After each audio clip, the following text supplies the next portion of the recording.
things Montessori community. I hope everybody is doing well and feeling, I know we're all probably a little bit stressed if we're in the classroom right now, but I hope it's not too bad. I'm so excited for today's episode. It's an episode with Jamie, and I get to hear all about her experience being back in the classroom. We really talk about so many different things and really get into just how exhausting and important this work really is. It's so fun. So I really hope you enjoy. We just had a blast catching up, and we are going to try to make it more regular. We kind of got in the weeds a little bit with school and, winter and all of that sort of stuff. So we're going to make a more of an effort to make it more of a regular thing that we hear from her. I want to take a moment to talk about why I've been a little bit MIA on social media and with the podcast. Quite frankly, I've had some pretty intense stuff going on in my personal life that I'm not going to divulge here, but just kind of going through some stuff that has taken a lot of my attention. And this has just unfortunately kind of taken a back seat for a little bit, but it's not permanent. It's just been a temporary thing. Sometimes in life when you're literally like, I cannot put one more thing on my plate. And that's just sort of how I felt. But I truly think about all things Montessori every single day, all the time, and I miss it. And I really have such cool ideas. I have episodes that I've already recorded that are awesome, and I can't wait to share them. And I just want to say thank you for your patience and your ongoing support. It means a lot to me that this community is still there, and know that I am so dedicated and I'm really trying to get back on a regular schedule. It is just me that does this podcast. So I do all the recordings, I edit it, I post it, I do everything. So while it's a passion project of mine, it's still a lot. So thank you to everyone who listens. Thank you to our patrons. You have no idea how much your support means to me. If you're interested in becoming a patron, you can just click on the link below and check it out. There's 3 tiers available that you can choose from. It's a great thing, and it helps me run this podcast. I'm so, so appreciative. And, without further ado, let's go ahead and dive on into this awesome interview episode with Jamie Rue.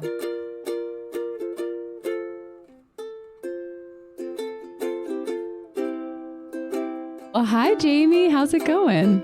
It's great. How are you, Rachel?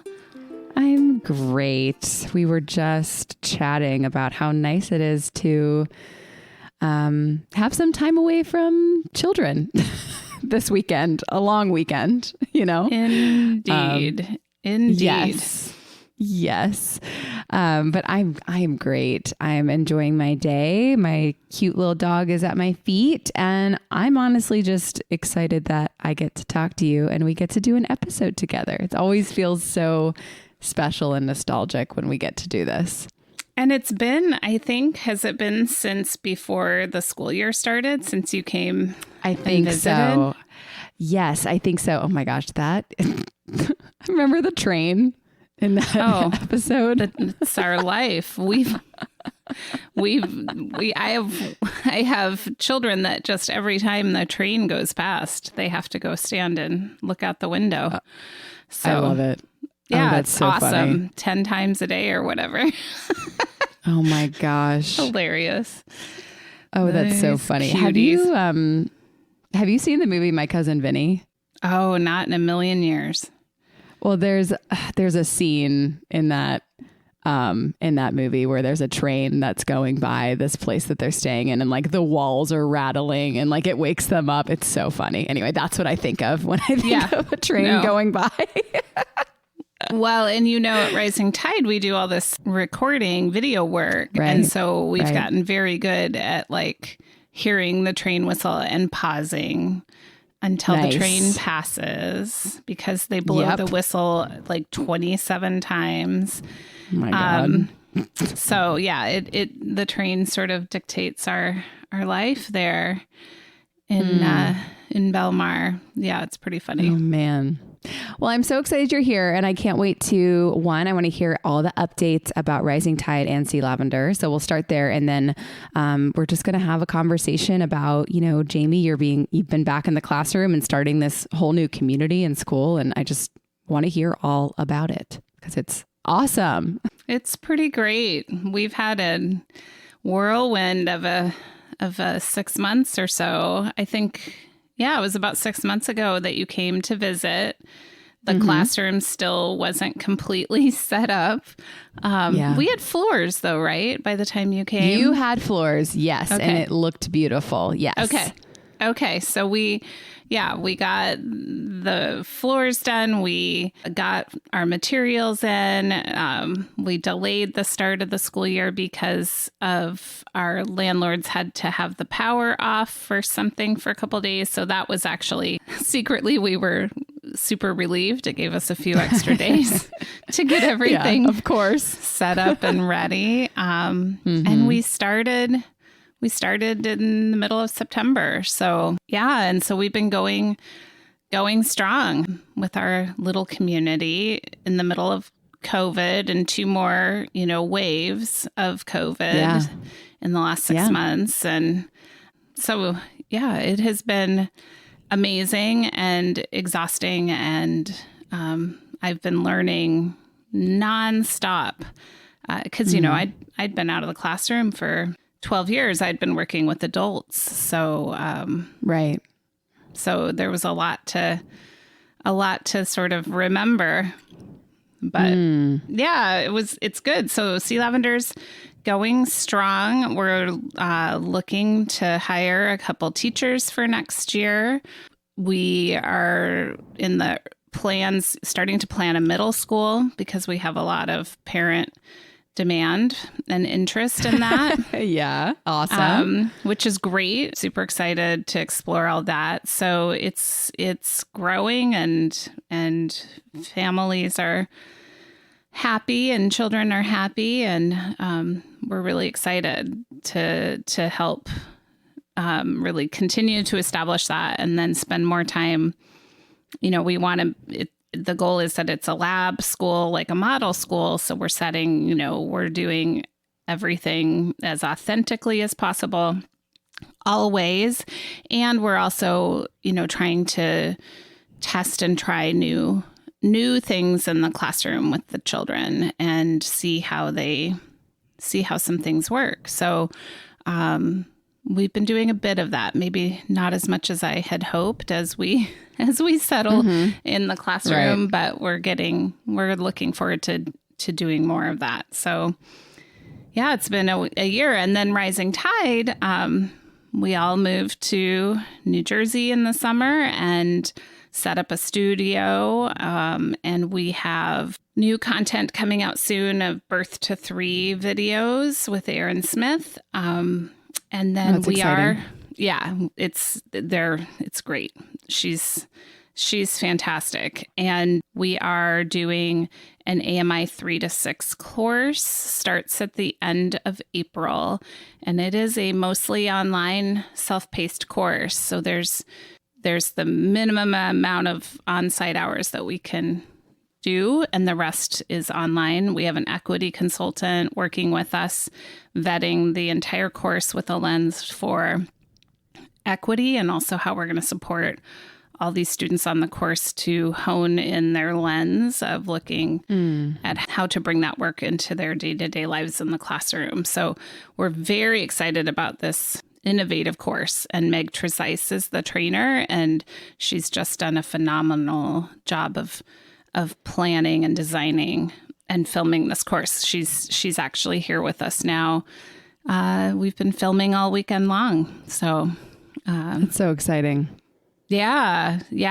So that's our other big excitement. We have some other stuff we're going to work on more intensively with Rising Tide soon as well. But the course is our big excitement right now. So it's been a busy 6 months getting both organizations up and running and working together. And when you start a school or start any organization, there's just all these little details that that you don't, or you think about, but when things don't like unfold the way they're supposed to, we've had to problem solve and make do and be very flexible as we've navigated these last 6 months.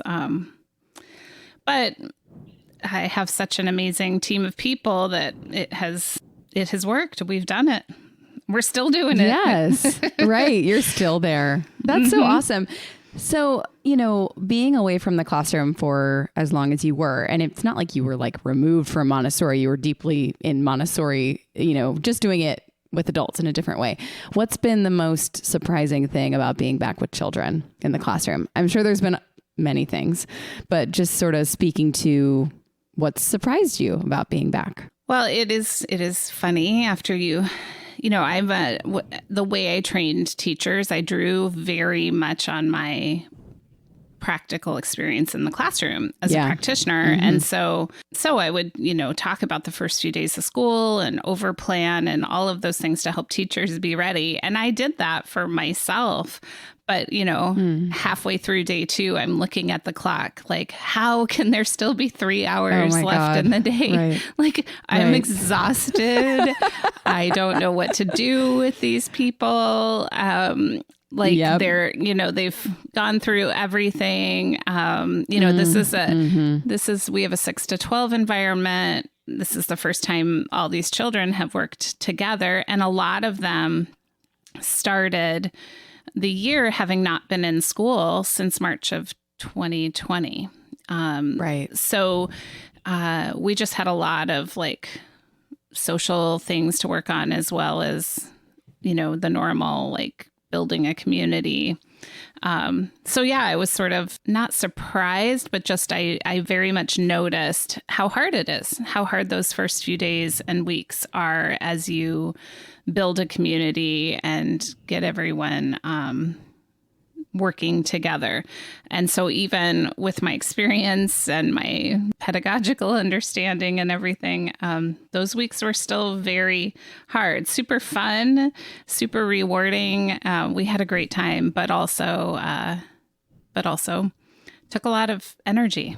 I don't think there's anything longer than that first week of school. I don't know. It's like the clock doesn't work. It's just unbelievable how long it is. And it's just the children need to get back in the routine of working, and they don't have, they need, all of that just takes some time. So it's like, it's no one's fault. There's no problem with it, but it does just take, you have to draw on all your, bags of tricks to keep them engaged. And, they're not quite ready to just work independently. I mean, this was a brand new classroom, but I think even in a pretty well-established classroom, after a summer break, it does take some practice to get back into the habits of working in the classroom. So it was quite striking to me. And also I had the thought of this is such a humbling and important experience. I thought I had stayed so connected in my own mind to my classroom practice. And, Rachel, I share the mistakes I've made and but actually being in the thick of it, I hadn't remembered quite how that sense of responsibility and everything feels. So particularly that first week, I was like, oh my gosh, totally. This is hard work. This takes a lot of my mind space and physically. I mean, I had not been getting up and down off the floor like that 47 times a day. Totally. Right. My thighs were burning. So many things those first few weeks. But also it was really, the children were just craving community. And so it was really fun to be with them building this community. And how eager they were for it and responsive to it, to being together. And they still are. It's really clear to me from our little group, and I imagine this is true around the world, that one of the biggest at the elementary age, that loss of community by staying more isolated has had a profound impact on these kids, and they miss community. Yeah. We know at this age they want to be together in social groups. So we got a lot of social stuff going on in our community, and it's great. I mean, it's great. It's great to watch them reconnect. Yeah. Oh, that's so awesome. Yeah. And I mean, just to speak as someone who was trained by you, you were always so open. That's one thing that I loved about my training was you were so real about how hard it is and the mistakes you made. Because I don't know about anybody else, but I wasn't looking for a trainer who was like, well, I'm perfect and I never did anything wrong and you should be just like me. I wasn't like looking for that, So I always appreciated how real you were. And I think it's awesome that now I think it's pretty awesome that you're back in it. What a cool thing to do in your career. And still making plenty of mistakes. I get it. No, totally. Yeah. I mean, because you're dealing with all these different individuals and, especially it's easy to, get caught up in some of the emotional aspects of relationship instead of sort of stepping back. So that's been really interesting too, especially I think this time of year here in the Northern Hemisphere where winter just feels like it's never going to end. Right. And, we had this Omicron wave that has further sort of put some stress and pressure on classroom and family and everything. So I think we're all kind of feeling this sense of like, yeah.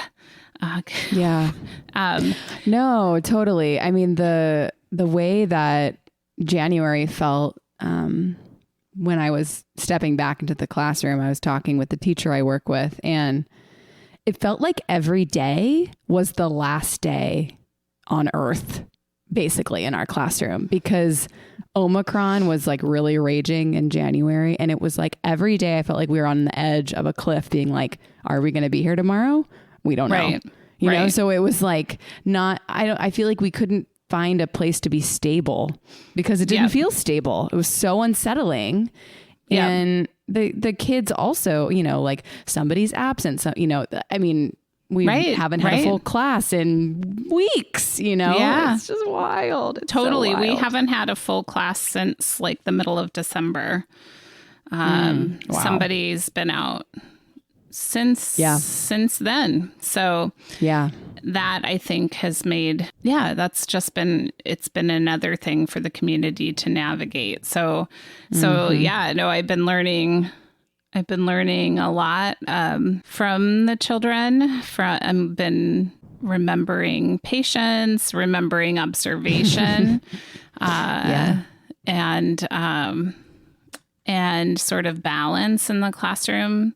We've been doing tons and tons and tons of handwork.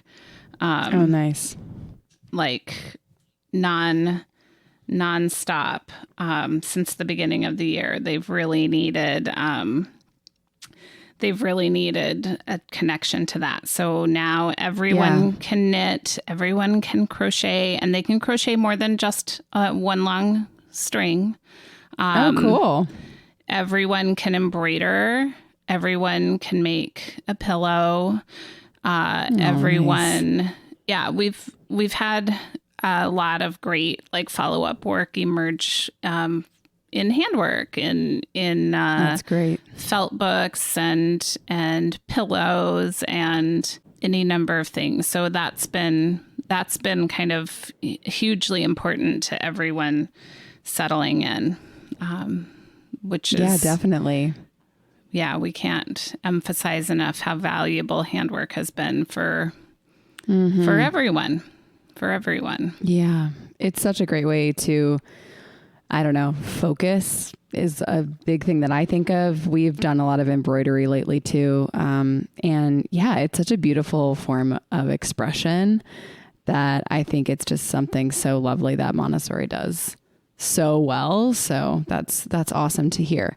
I was going to ask you, you said you were talking about the lab school, and we've talked about this a lot, as Maria Montessori did, trying out new things. So I know you said you haven't done as much as you've wanted to, but are there any things that you have tried or plans to try in terms of that whole lab school thing?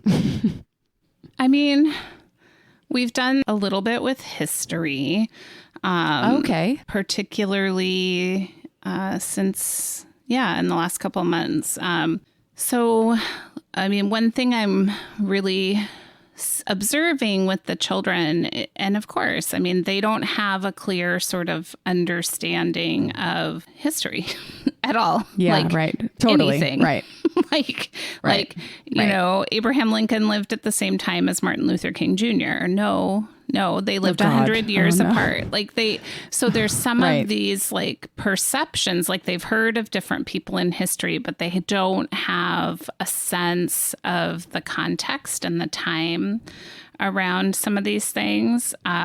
Yes. So we've been working on really connecting people to kind of the time in which they lived and also providing little bits of context whenever I can. So every day of Black History Month, I've been sharing a story, and usually I try to show a video of a person in Black history. So, because the kids really respond to just seeing a video. So, for Frederick Douglass, I couldn't show a video of him, but there's a little, little mini bio videos, 2 or 3 minute videos that that I've shared with. But when I can, when there's video or audio of the person, Zora Neale Hurston, we listened to an audio clip of her talking, or Sojourner Truth.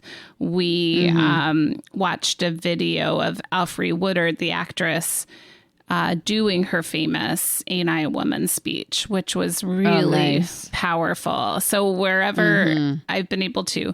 And what I found by simply telling stories about people is that I can bring in different context about other things in history. So I can talk about that person and what they've done, what they did, but I can also find ways to connect it to what's going on more broadly, historically, for people. So we talked about Jacob Lawrence, and then we could talk about his migration series about the Great Migration. And we could talk about Muddy Waters, the musician, on another day, and then talk about how he actually participated in that Great Migration of Black people from the South moving to the North over, 60 years, So those kinds of things have been really interesting to see how the children respond, and how that kind of, it can feel a little like, oh, I'm just telling this story about this one person. But when I can help them make those connections to other things that were happening, and why were people leaving the South? Why were Black people leaving the South in particular in that time period? What was happening there? And how we can come at it from all these different angles. That's been really interesting to see as far as history. So that's one piece. That's one place that I've been just trying to test how to help children better anchor themselves in the context of history, because it's just so important for them to understand the history of their place and the history of the United States where we are. But so I've been focusing more on that local and national history this year. So nice. So that's one way. I mean, another way, and this is where the nice thing for me is that I know most of these lessons really well. Oh yeah, right. And I know given them like millions of times, and I know the sequences really well. So I can be very flexible. I mean, my lesson planning kind of looks crazy because it's hard. It's hard in Transparent Classroom to like record that I gave these 7 lessons at once. Or, it's complicated. It looks weird because it wasn't 7 lessons. I sat down for 20 minutes with this group of 5 children, and we actually managed. It took 2 minutes to do that concept and 2 minutes to do that concept and 10 minutes to do this concept. And, we went through. So I've been pleased with the ease at which I've been able to sort of adjust to what children need rather than saying, well, I only prepared this lesson and I'm not ready for the next one. Totally. We've been able to be a lot more flexible, I think, in series of like decimal fractions or especially in like sun and earth lessons. That's been fun to just sort of play with where they are and what they know. So that's another area where I've been able to be a lot more flexible. I think that's been interesting to see how it works. That's awesome too, because then you can really be in the moment and you can literally follow the child because you know that where it's going already and you can see if they're ready to go there. You know what I mean? And you don't have to break it up or interrupt it. That's awesome. That's so cool. I love what you said about history and the time, children having a rough time associating, when things happened. We've also been seeing a lot of that I'm working in a lower elementary classroom. So 6-year-olds don't have a concept of time. So I'm not super surprised by that, but a lot of them were doing kind of research on ancient Rome and sort of things like that. And the questions they would ask about, what was going on at that time. I think it's a little hard for them to conceptualize just how long ago that was. I mean, it's hard for me to think it was so long ago. Yeah. And for those little brains, those little 6-year-olds, it's really difficult for them to imagine that. They're really excited by it. They're really curious about it. They're really, interested. But we've also been sort of seeing that a little bit. History is so intimidating. At least it is to me. Because there's so much work to be done with Montessori history and just how I think that we present history in general. So I love what you're saying about doing it on a national and local level.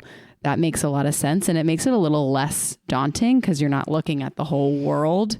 I mean, maybe you'll get to a world level. I'm not saying you're not doing that, but that's such good advice and a great way to think about it.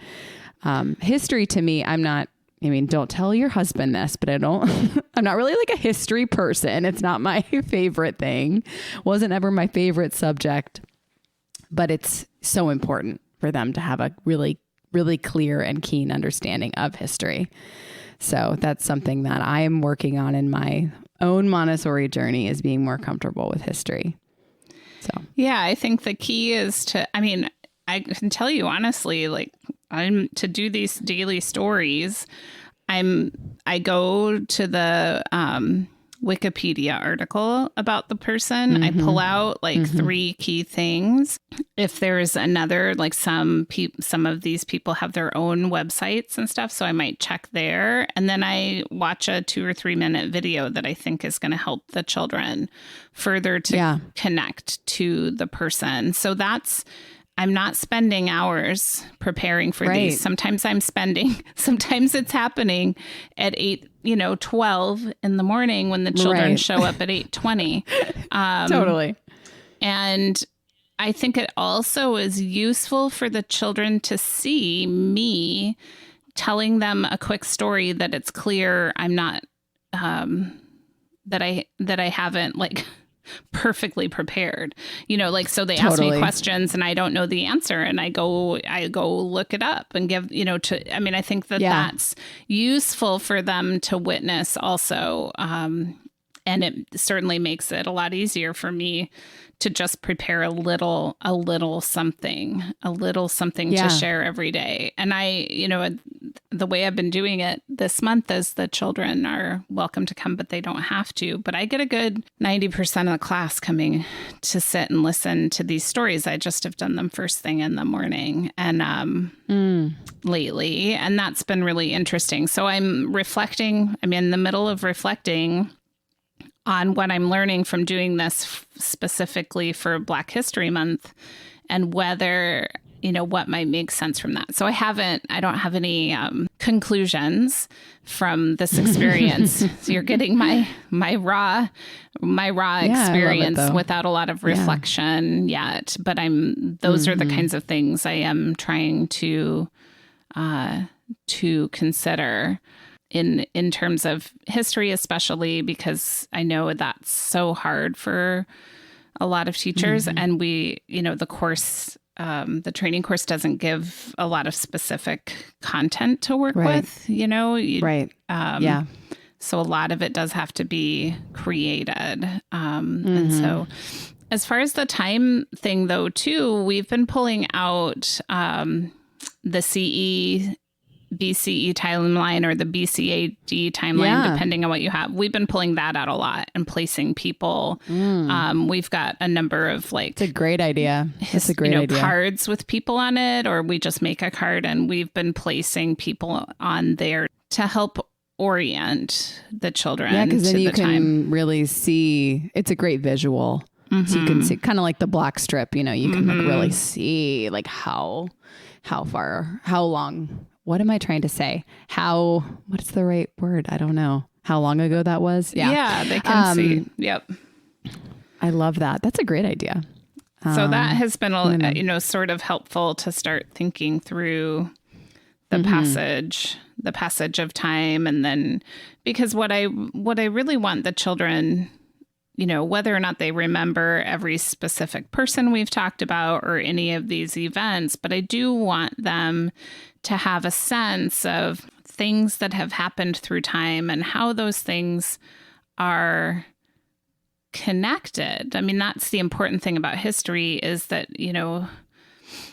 oftentimes an event that happens at a certain time has events that happened 30, 60, 100 years before that have actually impacted all of that. And so for the children, it's to help them understand that they're impacted by history still today. And if we have a better understanding of history, we can make different decisions about our future. So, that's the other piece, is helping them to be able to place things in context and see how that impacts where we are today. So, so we're fiddling with some of that. Love that. That's such important work. And I love that you are that was so great for me to just listen to, because that just gave me a ton of new ideas as well. So I love that. Well, good. And the other big thing we are working on is a lot of social emotional things. So really helping the children to get in touch and be connected to their emotions, because there's a lot to be emotional about these days. Right. And so we have a lot of big feelings a lot of the time in the classroom.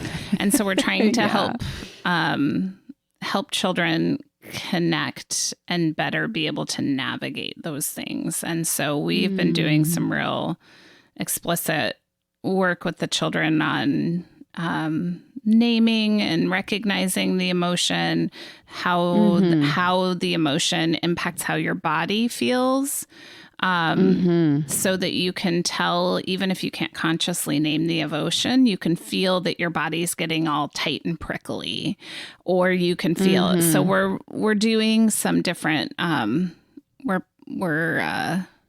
we're trying some different things with the children to help with that. So that's another piece of something that I hope we'll have more to share with people about as we've helped children. It's so important to know how your body responds to something. That's something that I've learned just through my own mental health journey, like where I feel anxiety in my body, and then knowing, what that means for my body, how to help, calm down or anything like that. And even through my yoga training, I just feel so aware of my body, and I love it because it makes me feel safe, knowing how my body's going to react to something. And I can see that really helping a child knowing where something is, okay, you're really angry right now. Like, where do you feel the anger? I remember I had a conversation with one of my kids back when I was working in Northern Virginia about that, because she was, she struggled with that. And just knowing how it feels, where, how do you feel it oncoming? That's awesome. I love that. And we're all trying to model as adults options for that. So like one pose that I find super helpful is Reclined Butterfly. So, which I can't remember the name. It's called Supta Baddha Konasana in yoga. Yes. So that pose I will sometimes I'll just do in the middle of the classroom, in the middle of the work period. And if anyone's curious or interested, then I let them know that I'm feeling the need to like center and relax my body and have it come back into alignment. And I'm just taking a couple minutes to do that. And we have little sand timers in the classroom. So I might set it for a couple minutes and just do that.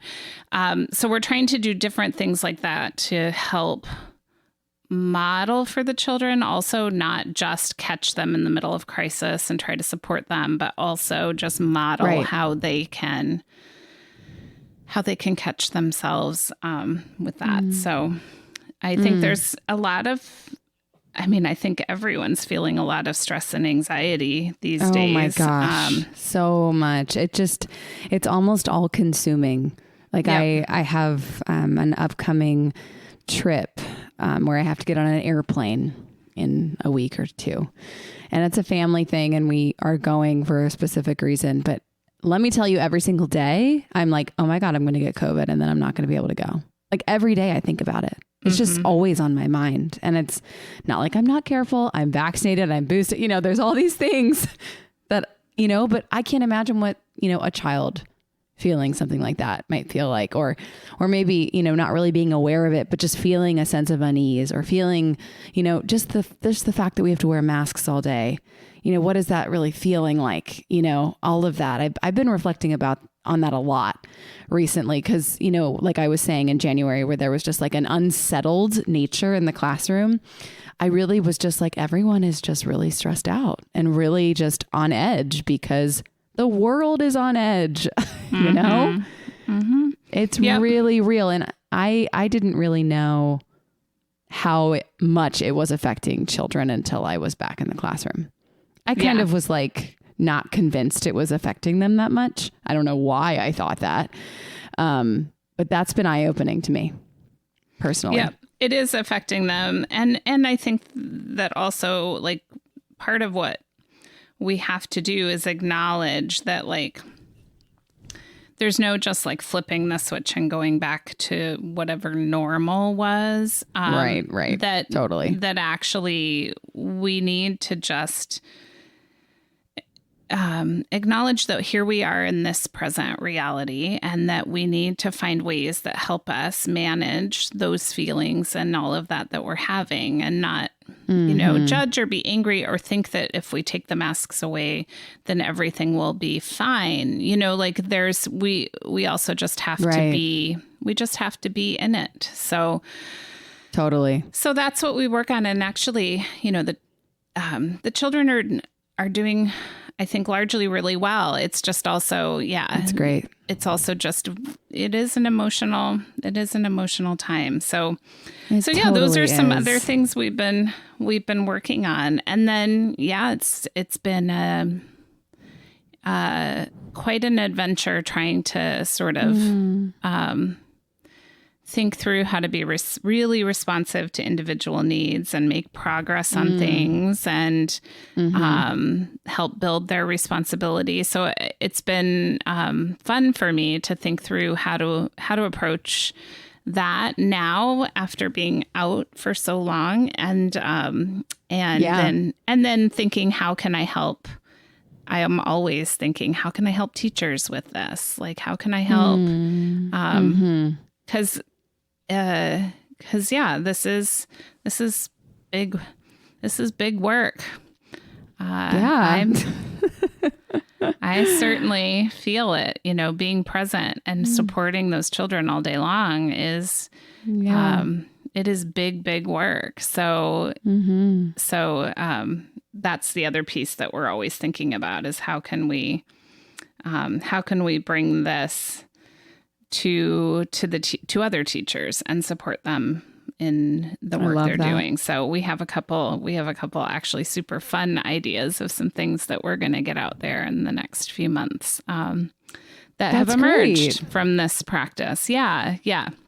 So it's been really powerful to be really in the thick of it with the children, and then think about what I'm doing and what I'm learning and how that could help teachers, other teachers. So yeah, that's awesome. It's fun. It's busy. You should come visit again. I know. Well, I really want to come anyway, but I want to come and see the classroom. I want to see when children are there. Yeah. I want to see you too, obviously. But I would love to come. If I came, would you let me teach a yoga class to the kids? Sure. You can do whatever you want. I can do whatever I want. Yeah, no, I would absolutely love to. But I was thinking about that time that I'll have off in April, like thinking about if I could that'd be fun. Make a trip up. Cool. We love having visitors. And we love, we've had a lot of different people in, which has been really great. And we have, our community. Like, I was really impressed. I think all of us, Erin and Nicole and I, looked around at like mid-October, late October, and thought, this community has really formed itself. It's really impressive. That's great. It is great. And it was really great too, because I had emergency surgery at the beginning of November. So not anticipated. Yep. And I'm fine, as you know, but I had to be out of this new classroom that had only been together for like 7 weeks. And they did a great job. They did a great job of continuing community norms and structure. It went really, really well, and was actually so awesome. A good lesson for me too. Like, hey, they can, things can happen. I would never have thought, I could be gone for a week at that point. Right. And just, and so that was a good humbling experience too, to see how well, they were sweethearts and very worried about me, but they managed themselves and the community really well. Oh, that's so awesome. That's like the true measure of a community forming, like if you're gone, it won't fall apart at the seams. That's fantastic. Right. I love that. Oh, well, I can't wait to come visit and see this amazing community. And also thank you so much for all these updates. I learn so much from you always, but it's just so fascinating to hear this new perspective and this new journey, and looking forward to hearing more. It's so great. And thanks for chatting. we have to make it not 6 months before. Yeah, we'll make it more regular. Yeah, that was not intended, but I can say, that it is, starting a school and another nonprofit, and then, really focusing on this community, it does get your head kind of down, of course, into the weeds of the classroom, which it needed to be. But now things are running. Yeah, they're running a little more on their own. I can get my head out of there a little bit more. Yeah, totally. But I get it for all of you that are in the thick of all of this. It is easy to get, especially this time of year, kind of down in the down into just getting through each day. So it's important to sort of pull back out and get some perspective, go stare at the ocean. It is nice being next to the beach to be even. Oh, I bet. When it's cold, that does give you a different perspective to stare at the horizon and that sort of thing. And pull yourself out of the day-to-day sort of nitty-gritty details that happen in the classroom. Like, who is throwing the eraser and the recycling again? Or oh God. It's just pencil shavings on the floor, like all the little things that I catch myself doing, just the same, like really, Jamie, it's not that big of a deal. But like, oh, I know, but it's so annoying. It's so annoying. I totally get it. It's so obnoxious and it doesn't make any sense. It makes absolutely no sense. And we got a class pet, and that was exciting. Like we've had so much fun, but it is easy to get kind of like fixated. Like, why can't anybody tuck their chairs? Like, why can't they just tuck their chairs? Or any number of the little things that can sort of I feel it myself, like this time of year, like getting kind of irrationally annoyed by some of those things and realizing, okay, so now it's time to go sit in Reclined Butterfly for a little while. Yes. And recenter about what is actually important. Right. Pencil shavings can be swept up. Like they can, even though it's, I don't know what it is about pencils and erasers, but some days I just don't get it. I'm like, how do we not have any more erasers? It's because somebody has them all in their pockets or they're like stealing them. Or I'm like, why? Or they broke them into tiny little pieces. Or they've drawn on them. Number. Yeah, it's I hope everyone listening is feeling some of this with us. Same. I think you just say the word eraser or pencil shavings or pencils to any elementary teacher, and I feel like it's like this. It's like a moment of solidarity. It's like, yes, like we get it. Kids are so weird. They get fixated on the strangest stuff, but I mean, they're so great at the same time too. It's so lovely. Oh, well, thanks again, Rachel. Yes, this was great. I'll talk to you soon. All right. Bye. Bye.